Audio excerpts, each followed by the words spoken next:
Hey everyone, welcome back to Beyond the Case. I'm Crystal with your bonus material. This week we are diving further into the Jennifer Pentilla case. That was the teen who went missing in southern New Mexico while she was on a mission of faith by bicycle. Many of you had a lot of questions about the extra bicycle that was found along with Jennifer's camping gear about a year after she disappeared. And we even had more questions about that excited utterance or possible confession by the gas station attendant who last saw Jennifer. To help clear those up, we're going to give you an extended version of the interview that we had with the detective who covered Jennifer's case for years. Just to start, I'm going to have you give me your first and your last name and what your involvement in this case was. My name is Charles Boylston, former New Mexico State Police officer, criminal investigator. Tell me your first reaction when you received the case and you started reading up on it. After reading through the details, certain items were missing, items weren't found at the scene of where her camping equipment was located. So you kind of get the feeling that there's more to the case other than it's just a missing person. Did you ever feel reading this case file that it was just somebody over the age of 18 that decided to leave on her own? No.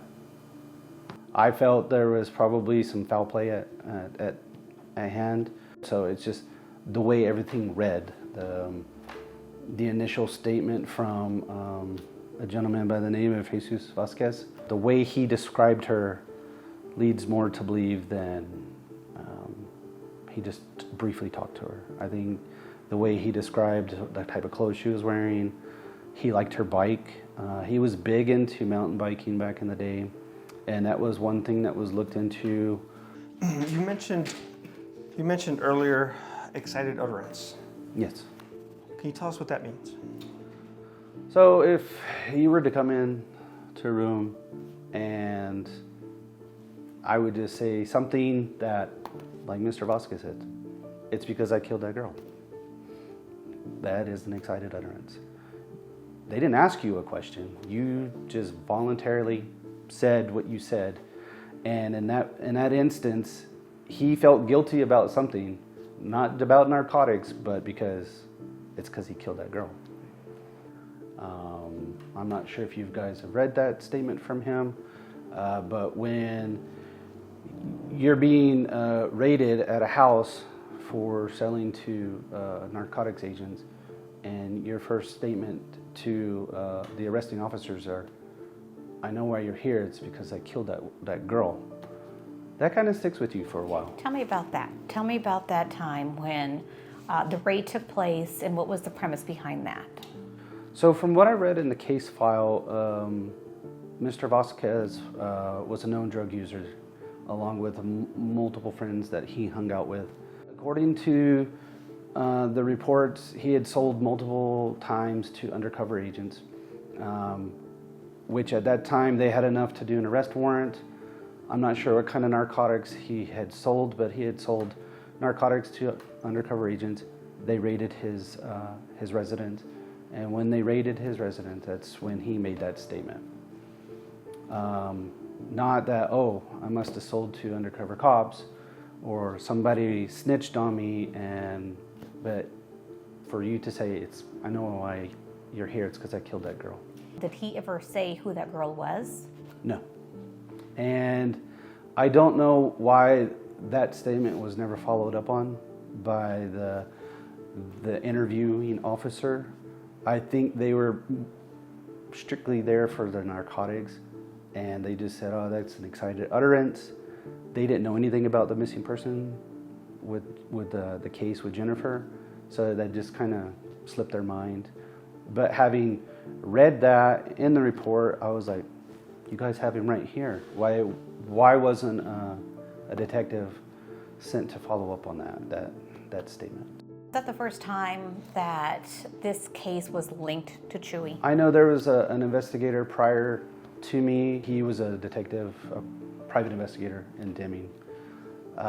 He felt as passionate as I was that we were on the right track with Mr. Vasquez, but with the resources, the DA's office, and dealing with legal issues, when somebody says they want to talk to an attorney, that's it. You can't ask any other questions. Because I asked for interviews multiple times, and let me get with my attorney, and you would never hear back from him. So he would lawyer up? Yes. Okay. Let's go back to Chewy in a moment. I want to talk about any other potential suspects in this case. Let's talk about the toy box killer. Did you ever look into David Parker Ray? So another investigator by the name of Norman Rhodes, who actually was part of the David Parker Ray investigations, that was brought up when her camping equipment was found near Hatch by the dairies. I felt that was more of like smoke and mirrors, because her bike was not found at the scene. Her sleeping bag was missing. There was a bike at the camping site, but it was not hers. And some of her belongings were there, but we always felt that it was staged. It was more like, look over here, but she's actually over here. And being able to prove that has been very difficult. Pretty difficult to determine if she was there or not. Because reading all the statements, she was supposed to come to Las Cruces. She had made arrangements to come to Las Cruces. She had made arrangements with the church here in Las Cruces. And for her gear to be going towards Hatch doesn't make any sense. How were you able to exclude David Parker Ray on this? We haven't been able to exclude him. I know Jennifer's information is in a federal database. Any unknown remains that show up are linked or looked at for any type of relevant body structure, bone structure, and if there's any matches, then I would have got a notification, hey, we found her, and that's never happened. I've dove Elephant Butte. It's so dark down there you can't see anything anyways. I used to be a diver with the New Mexico State Police, and we were never really there to search for anything, but you know, it was always in the back of your mind that when you go diving down in Elephant Butte, you never know what you're gonna come across. And especially with that serial rapist being so close by. Correct. Right. Did you guys ever look into potential bus driver that could have maybe been accosting her on the way? Somebody else that maybe knew where she was heading? It was briefly discussed, but I think everything mainly geared towards Mr. Vasquez. And just the way his demeanor changed after Jennifer went missing, again, talking to his ex-girlfriend, Miss, I got it to the point with talking to the district attorney's office to grant her immunity for anything that she may have witnessed.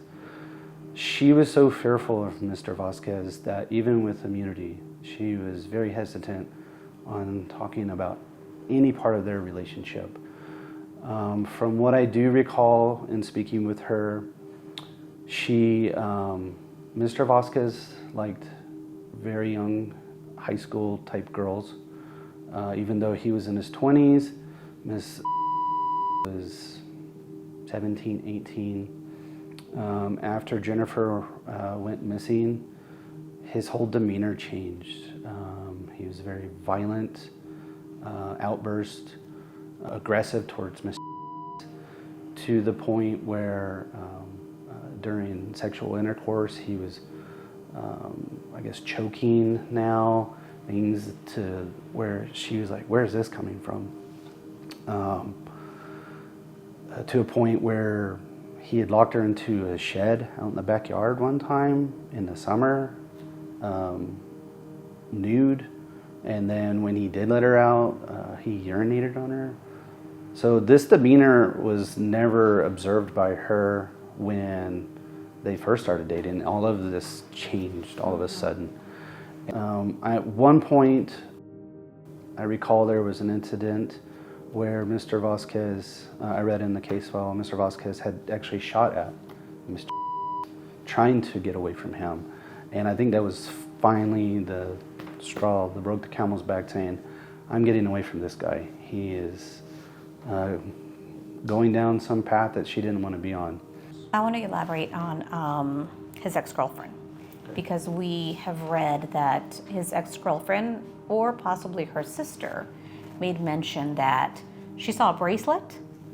So this was the sister. She had made mention that she had gone over to Amy and Chewy's apartment. She said while she was there, Amy was just kind of acting like she usually does, like nonchalant, just hanging out in the living room. Chewy was outside in the shed, and the apartment was dark. She had gone down the hallway and had heard a voice. Somebody had cried out, "Help me." And that kind of scared her to the point where she had gone back outside, but they were fixing to leave somewhere. She had got into the vehicle with, but before she got into the vehicle, she had looked into the shed and there was a window, and she had said to what she believes was a woman that she described as Jennifer hanging from a rafter. She didn't say anything because she was fearful of Chewy at the time, and she was in high school herself, and she didn't want anything to happen to her. She did make the statement that she went to school and told a teacher or a nurse what had happened. She felt that she needed to say that statement to somebody, to an adult, and that the adults would contact the authorities and act on that. But nothing ever happened. Something happened between her childhood to adulthood. To get a accurate statement from her is kind of difficult. Very difficult. So that's why that stalled. Correct. Okay. How many times do you think you tried to get an interview with him? At least 2 times. I was finally able to get to his residence. I took another detective over there, and the other detective spoke with the mother. I actually spoke with Mr. Vasquez, not solely on the case, but to get him to look at the side that everybody's blaming you. And if they're blaming you, then why don't you just help out with the case? I was able to actually go to his house. I was actually able to get inside the house. While I was inside the house, I was looking for any of the missing items, trophies, any type of things that belonged to Jennifer. I was looking for the shed that was at the apartment complex in town. Maybe he did move it out to the residence there on his mom's property, thinking that, you know, to clarify the statement as far as seeing Jennifer hanging from the rafter. Were there rope marks, were there ligature marks on the rafter from where something might have been hung? That shed has been long gone. That second bicycle that was found on the scene, was there any follow-up on it, or do you remember? As far as I know, just based on the photographs of that bicycle, it was nowhere near a match of what Jennifer's bike looked like.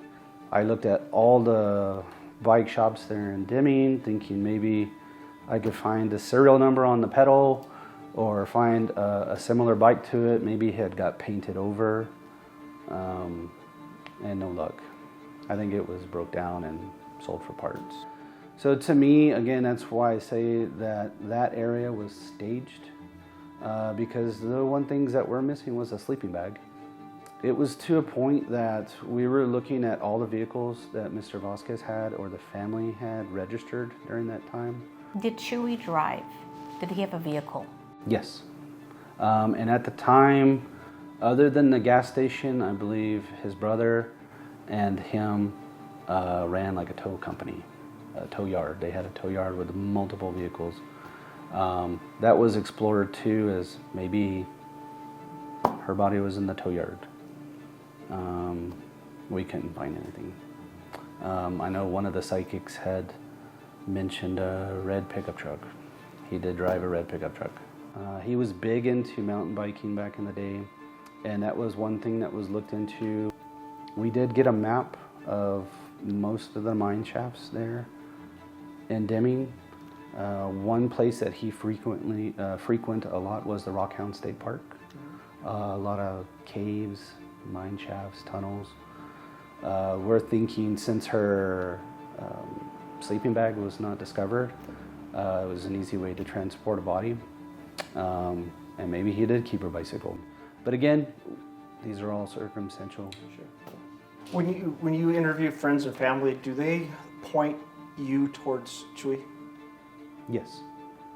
They just feel, again, his demeanor is a telltale sign of something he knows or witnessed. I did talk to a niece of his. She did specify at one time on the property, the mom's property, there is a specific tree that he goes to. And he's quite emotional around this tree. When it rains, there's worms that come out of the ground, and he's like holding these worms. And this is things that his niece had mentioned. And even having that much information is not enough probable cause to run a cadaver dog on the property. So we spoke with a friend of Chewy's, and he said that he was just too nice of a guy, and there's no way he would have done this. I did talk to a couple of his friends. One worked at a t-shirt shop or something. He felt the same way, mostly that they were partying type of guys. But I think his demeanor change says otherwise. What do you think happened to her? I think personally that Mr. Vasquez had involvement in this case. He knows where she is. It would probably be a deathbed confession. Do you think there's somebody out there that knows what happened to Jennifer? Absolutely. It's just finding the right person. Again, I still think Miss knows something, and she's just very hesitant to say. Because she can tell you the complete background of Mr. Vasquez from the time they dated till the time his demeanor changed when she went missing. Do you think Jennifer's alive? No. I don't think so. Otherwise, she would have reached out a long time ago.